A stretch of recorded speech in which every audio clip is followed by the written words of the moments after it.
So Disney's got a problem. Disney Star Wars. I've been saying this for a while now. I went on a good rant on Ballbusters on Friday that what do you have, Disney, for Star Wars right now? What do you have? Well, in 2 days, it's it's it's Skeleton Crew Eve. Yeah, Skeleton Crew. They moved it up a day. Drops Tuesday night, so you get to get my review of episode 1 on Wednesday. Skeleton Crew drops this week. It's dropping in the wake of the Shills beginning to turn on Disney. Now, this was a story from last week. I was doing mostly streaming last week because I am the 26-hour man. You remember that. I am the 26-hour man. Disney, IGN said, Disney, stop announcing Star Wars movies and make one. And within it, they called it Disney Star Wars. Right there. The Disney Star Wars era. They actually called it Disney Star Wars. Now, a lot of other people already talked about this, so we're not going to spend too much time on it. I'm just setting the stage. This is the current climate that Disney Star Wars exists in, where they're shills, they're water carriers. They are now calling it Disney Star Wars. They're not calling it Star Wars, not calling it the canon. They're calling it Disney Star Wars. And IGN is about as shilly shill as you can get. So they are now turning. A lot of people are turning, but we are now coming up upon Skeleton Crew. And then after that, you've got Andor season 2 in April. And then a year later, you got Mando and Grogu movie. And as IGN points out, a literal laundry list of announced movies that are not even remotely in production. So that's Disney Star Wars. But for a moment, though, let's focus on Skeleton Crew. Because as I said, in 48 hours, we get it. And on Wednesday, you'll get my review of episode 1. And on Thursday, you'll get my review of episode 2. And then we'll be reviewing it all the way through to next year because it will carry through December with probably 8 to 10 episodes. That seems to be what they like to do. This show is made for childish adults. I'm going to show you the evidence. It's made for childish adults. These started arriving on Twitter. Thank you so much, Star Wars, for sending me this box of Skeleton Crew's merch. Like everyone else, I am super excited for the show. I cannot wait to finally see it on December 2nd on Disney Plus. Yeah, that's who we got. That these suddenly started appearing. This post was made on November 29th. I mean, November 29th, that's 3 days ago. Suddenly, a couple short days for this premiere, people are receiving care packages. Oh, but I thought everybody's love for Disney Star Wars was organic. We don't get paid. This is payment. This is services rendered payment for your shilling on social media. You get your swag. You get your shitty swag. Let's take a close look at this. It's a shitty backpack with some lame-ass patches, stickers, a lunchbox. A Funko Pop of a character nobody knows or cares about, and a Black Series figure that ain't gonna be worth shit, all in a nice fancy box. Tell me this is not the starter kit for a childish adult, because that's what it is. The people who are excited about this isn't collector stuff. This isn't shit you went out to a store and bought because you loved it so much, and you know it's just gonna go on your shelf. This is something that was sent to you by the corporation because they want you to show it off and pretend it's worth something. At the same time, they've geared it toward the childish adult, also to be known as the clapping seal, or the person sitting under the dog taking a shit and saying, "Thank you, can I have some more?" That's who this is. And it gets worse. This is the only thing they sent out. I bookmark a bun. First of all, remember, childish adult. They have a very strange obsession with this little alien blue bastard. They're all obsessed with it. But here's more. They get sent this. Swagman, that's what they call the Star Wars account on Twitter, ex-Twitter. They sent me this. Thank you. All of them. Look, here's one. Here's another one. They get this stuff. They just get this stuff. But I thought they did it because they love it. They don't get paid. Here they go. They're getting their free shit for being positive.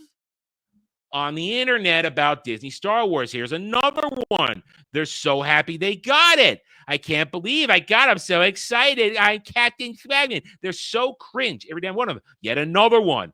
And another one. And another one. It's as though they all got it. That's for something else. Come back to that later. And then we got here is another starter kit. Better look at it in all its pathetic, lame nature. And then there's this. About to dive into the first 2 episodes of Skeleton Crew at my movie theater with somebody who I'm affiliated with. Reviews galore coming Tuesday when the show arrives. Let's take a look. Wow. Such a large theater and so many people there. Such a large theater. This is pathetic. This is sad. Nobody really cares about this. Nobody wants it. This is forced participation. This is forced marketing. And it's forced positivity. Because these are the only people who are talking about it. Nobody else is talking about this shit. Unless you're cringe like this and you're extremely a childish adult. No talk us. We watch Skeleton Crew. Happy first Skeleton Crew Eve. There's something wrong with all of them. They behave like this. And I think I got one more. Yes. This show is going to be epic and I can't wait. This is where the fun begins. Who behaves like this? And I ask people out there. Have you seen or felt anything about Skeleton Crew in the real world outside of X Twitter where the short bus riding stands, these drooling idiots, congregate? Have you? I guarantee you have not. Merch, what is out there, sits on the shelves. Nobody buys it. And I think I got one more. Oh, that's the Acolyte. We'll come back to that in a minute. Anyway, this is where they are. A bunch of childish adults doing Disney's dirty work for them on social media because they got free shit. That's it. Or being creepy and weird and posting stuff about this weird little blue alien that they all have a sexual fetish for at this point. I guarantee it's a sexual fetish. They don't know anything about this alien. They know nothing. But it's, oh, look, Neil's sad. Oh, look, Neil happy. Oh, look, Neil, don't you touch him. Don't you hurt him. That's how they behave. This is the stand base. This is who's left. This is what Disney has generated, is what they've cultivated. And you know what? It's going to do nothing. When this show drops, less people are going to watch this than the Acolyte. I am fairly certain of it. I'm not 100%, but I feel pretty good saying when we get the numbers on this, the premiere, it's not going to be up there. I'll be surprised if it tracks at all, honestly, because nobody cares about this. They haven't even got nostalgia in this. I'm sorry. Stuff from Rebels or Clone Wars, that's not nostalgia in this stuff. This thing is not interesting. Nobody cares about it. But what else you got, Disney? I just mentioned before, so let's go back up here to it. You got Acolyte. We heard this today. This is hysterical. Manny, I'm a thirst trap to Shinto for all those people, did an interview where he revealed that Leslie Headland had a 3-season and a movie plan for Acolyte. Bullshit. So now they're all crying that the Acolyte should have had its 3 seasons and its movie. We can still save it. These are the Disney stans. These are the same people who are crying over and going, oh my God, I'm so excited for a Skeleton Crew. Same people. Which means there's no foundation of a fan base for this. Disney is going to fail. And then you got Andor next year. Andor April. Andor's got its people who like it. I'll give you that. It's a well-produced show.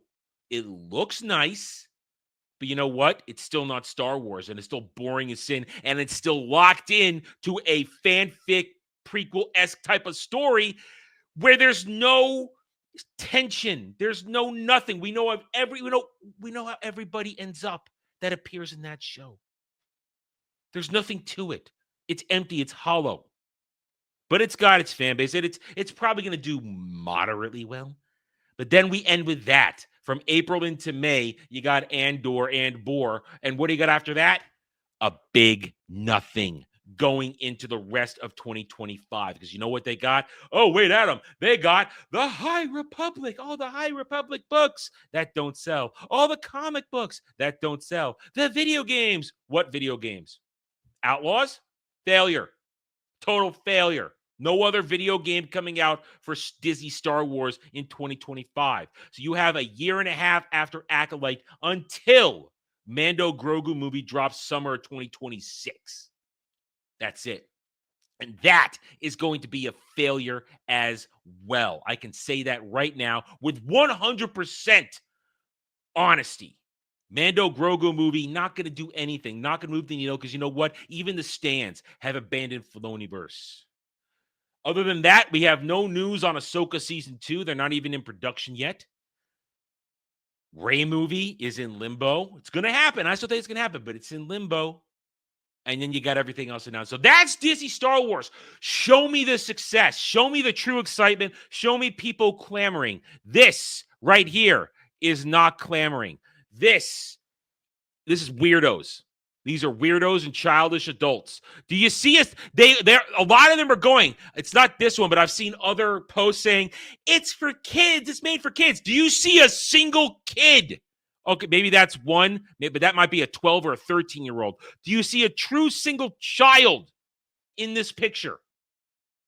Kids aren't interested in this. They don't care. They want other stuff. They're more interested in other things.